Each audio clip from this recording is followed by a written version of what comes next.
Hello, Internet! I'm Ellie the Purple Hair Doofus, and welcome back to The Indisputable Existence of Santa Claus by Dr. Hannah Fry and Dr. Thomas Elleron Evans. Today we're covering chapters 3, 4, and 5. I hope you read up to that point because I do not want to ruin anything for you. And this section is all about presents. Because we're looking at this from a purely mathematical standpoint and emotions and feelings are just kind of tossed out the window, it can seem a little gross. But we're just having fun with this, really. The authors are just trying to bring a bit of mathematics into gift giving, and it makes it sound selfish, but it's fun at the same time. It's hard to explain. The authors really did a good job at keeping it lighthearted while seeming very backstabby. The first section is all about finding equality between the amount of joy that you get giving a gift to someone and the amount of joy that you get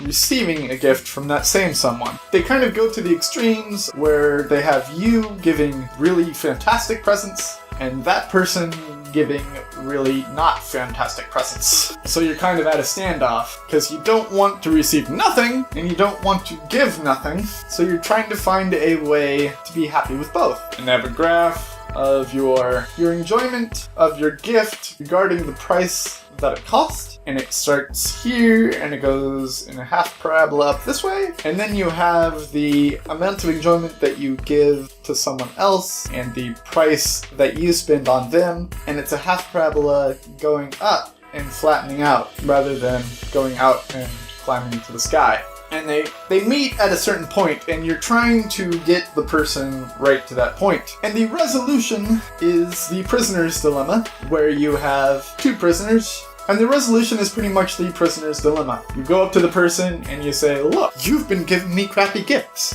When you give me a crappy gift this year, next year, I'm only going to give you a gift equivalent to the price of the gift that you gave me this year. And once they realize that, the quality of your gift will go up and up and up. And it will be awesome for both of you, because eventually you will meet at that point. The next chapter is all about the proper way to do a Secret Santa. Luckily, I don't work in an office place, so I don't have to worry about a Secret Santa. But the main complaints that they have with how the Secret Santa is done now is the probability of getting any one person isn't equal to the probability of getting any other person. Probability is high of picking your own name and figuring out who your Secret Santa is. So they have devised a way to do Secret Santa and keep it completely anonymous. Basically, let's say that this is one piece of paper.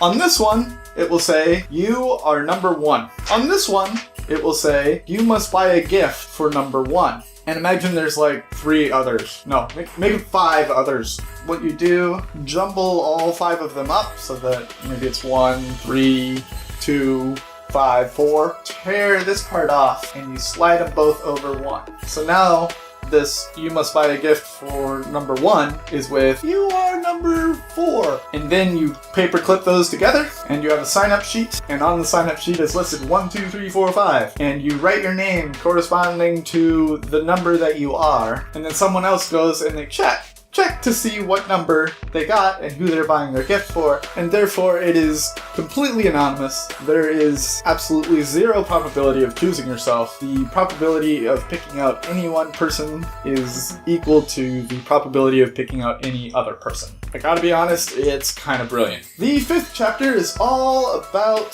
the perfect amount of wrapping paper. If you are so cheap that you worry about the 10 or 12 cents it would cost frivolously just eyeball the size of your wrapping paper, this chapter is for you, because it tells you exactly how to measure out the exact amount so that your wrapping paper covers just enough. For me, I like extra wrapping paper. I like it to be a mystery up until I have it all off. It's a lot of fun that way. And my mom is kind of known for wrapping gifts so tight that they are difficult to unwrap, and that's fun. I mock my anger at the situation, but it's fun. I think one time she actually used packing tape between the folds, and it's a lot of fun. But if you are someone who doesn't want to waste paper, who is like so ecologically inclined, this chapter is definitely for you. Basically, it helps you to measure the surface area of your gift. And the only one that is truly impossible to measure efficiently is a sphere. You can get really close with these beautiful flower cutouts,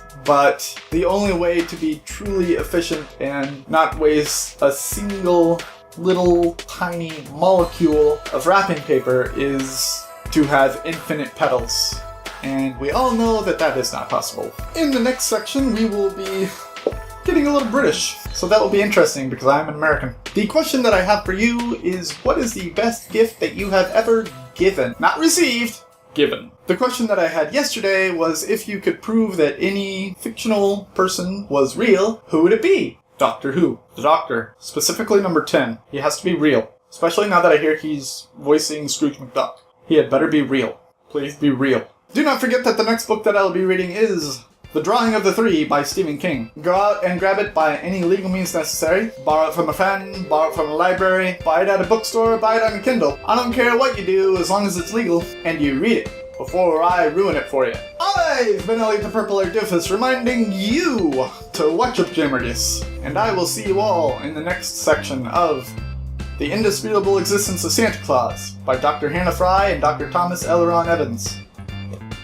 Toodles!